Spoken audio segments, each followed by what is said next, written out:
मूवीच्या सुरुवातीला आपण पाहतो फतेसिंग नावाच्या व्यक्तीला, जो एका गावात राहतो आणि दूध डेअरी फॅक्टरीत काम करतो. गावात निम्रत नावाची एक मुलगी आहे, जिचं मोबाईलचं शॉप आहे आणि एका ॲपच्या माध्यमातून लोकांना किश्तीवर कर्ज मिळवून देते. गावातील बऱ्याच लोकांनी निम्रतच्या सांगण्यावरून त्या ॲपद्वारे कर्ज घेतलं होतं, पण आता ते ॲप खूप जास्त व्याजाची मागणी करू लागलं होतं, ज्यामुळं लोक एक प्रकारच्या लूपमध्ये अडकले होते. कर्ज त्यांच्या डोक्याचा ताप झाला होता, कारण ते व्याज फेडू शकत नव्हते. आता आपण रजा नावाच्या व्यक्तीला पाहतो, जो अशा फसवणूक करणाऱ्या लोन ॲपच्या नेटवर्कला कंट्रोल करतो. तो सायबर गुन्ह्यांचा बादशाह आहे. लोकांना मारण्याची त्याची पद्धत खूप वेगळी होती. माणसाला इलेक्ट्रिक खुर्चीवर बसवायचा आणि लाईव्ह टेलिकास्ट करून त्याला तडपडत मारायचा. लोक त्यांना मरताना पाहायचे. काहींना राग यायचा तर काहींना मजा वाटायची. निम्रतचा खुशी नावाच्या मुलीशी कॉन्टॅक्ट होतो, जी रजाच्या विरोधात काम करत असते. खुशी रजाच्या फसव्या कामांचा पर्दाफाश करू इच्छिते. निम्रत तिला साथ देण्याचा निर्णय घेते. फतेह खूप नेकदिल व्यक्ती आहे, जो सगळ्यांना मदत करतो. त्याचं या जगात कोणीच नाही. तो एकटाच राहतो आणि अतिशय साधी जीवनशैली जगतो. एका माणसाला कर्जामुळं खूप त्रास होत होता. कर्ज फेडता येत नसल्याने त्याला वेगवेगळ्या प्रकारच्या धमक्या दिल्या जातात. फतेह निम्रतच्या घरीच राहत असतो. निम्रत त्याला आपला मोठा भाऊ मानते आणि त्याचा खूप आदर करते. कर्जासाठी त्रस्त असलेल्या त्या माणसाने आपल्या पत्नीच्या उपचारांसाठी कर्ज घेतलं होतं, पण त्या कर्जाच्या ॲपवाल्या लोकांनी त्याच्या पत्नीचे फोटोज एडिट करून त्याला पाठवले आणि त्याला सांगितले की पैसे न दिल्यास ते त्याच्या कुटुंबाला बदनाम करतील. त्या माणसाला समजत नाही की त्याने काय करावं, त्यामुळं तो स्वतःला संपवतो. हे पाहून निम्रतला खूप वाईट वाटतं की तिच्या सांगण्यावरून कर्ज घेतल्यामुळं त्या व्यक्तीने स्वतःला मारले. खुशी स्टिंग ऑपरेशन करून रजाच्या फसव्या कारवायांचा पर्दाफाश करायचं ठरवते. निम्रतला खुशी चड्डा नावाच्या माणसाकडे हिडन कॅमेरा घेऊन पाठवू इच्छिते. त्यामुळं निम्रत दिल्लीला खुशीकडे जाते. दुसऱ्या दिवशी पोलीस तिच्या घरी येतात आणि निम्रतला शोधू लागतात. पोलीस सांगतात की निम्रतवर फसवणुकीचा आरोप आहे. दिल्लीला गेल्यानंतर निम्रतशी कोणताही संपर्क होऊ शकत नव्हता आणि ती कुठे आहे हे कोणालाही माहिती नव्हतं. निम्रतची आई खूप त्रस्त असते आणि ती फतेहला विनंती करते की त्याने निम्रतला शोधून परत आणावे. दरम्यान आपल्याला कळतं की हे फसवे लोन ॲप्स कसे काम करतात. ॲप डाउनलोड करता सायबर गुन्हेगारांना तुमच्या फोनचा पूर्ण ॲक्सेस मिळतो.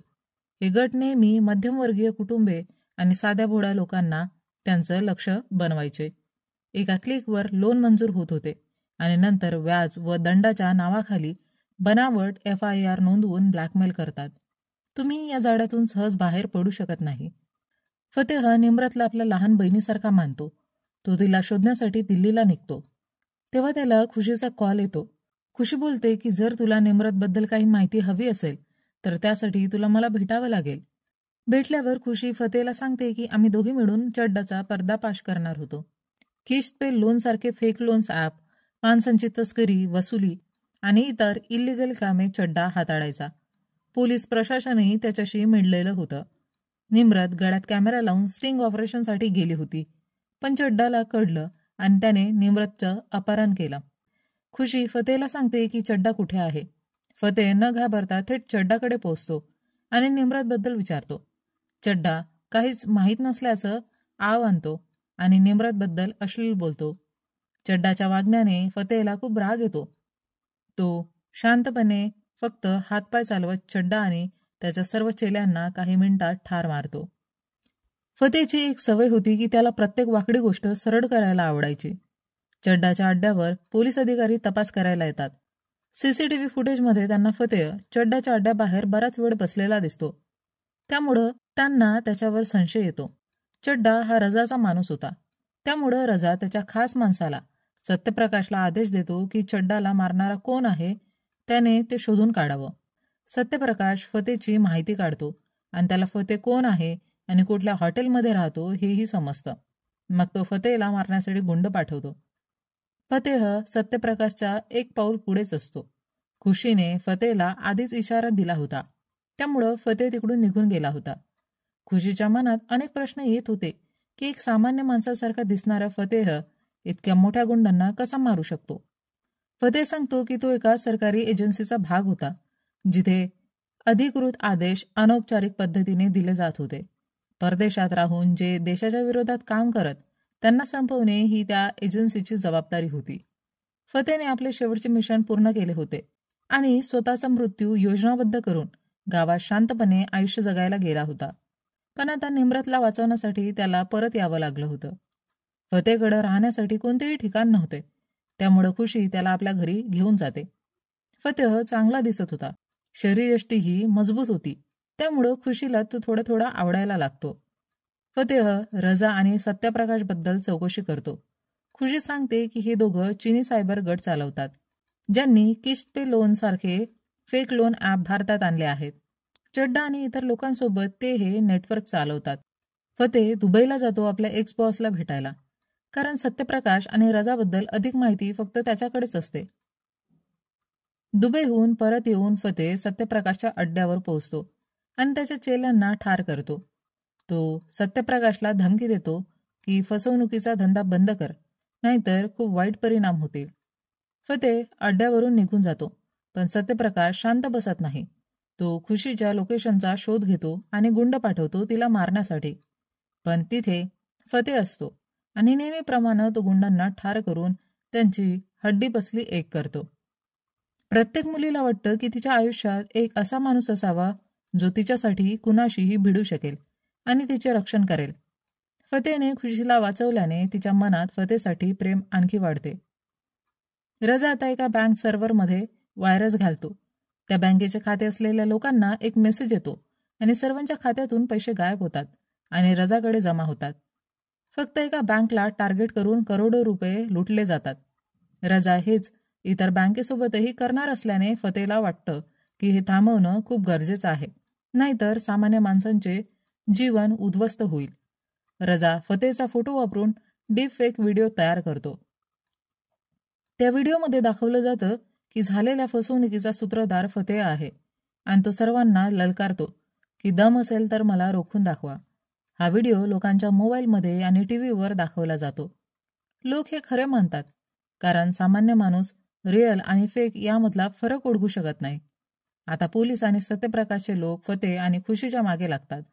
स्वतःचा जीव वाचवत ते खुशीच्या हॅकर फ्रेंडकडे पोहोचतात, जी लोकांचे पैसे त्यांच्या खात्यात परत आणण्याचा प्रयत्न करत असतात.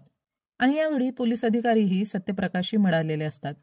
तो फतेहला म्हणतो, लोकांचे पैसे वाचवताना निम्रतला तर तू विसरलाच. पुन्हा एकदा लाईव्ह डेश शो सुरू होतो आणि यावेळी इलेक्ट्रिक चेअरवर निम्रत बसलेली असते. सत्यप्रकाश म्हणतो की जर 2 मिलियन व्ह्यूज झाले तर निम्रतला ठार मारले जाईल.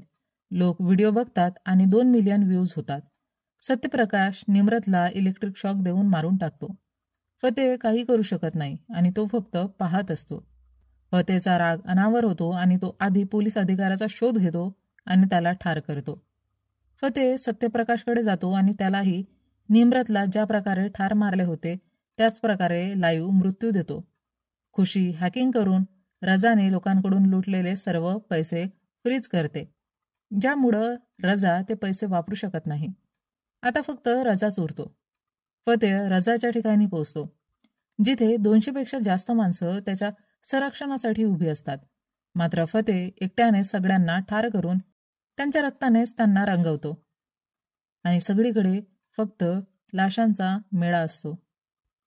रजासोबत एक सुंदर महिला नेहमी राहायची.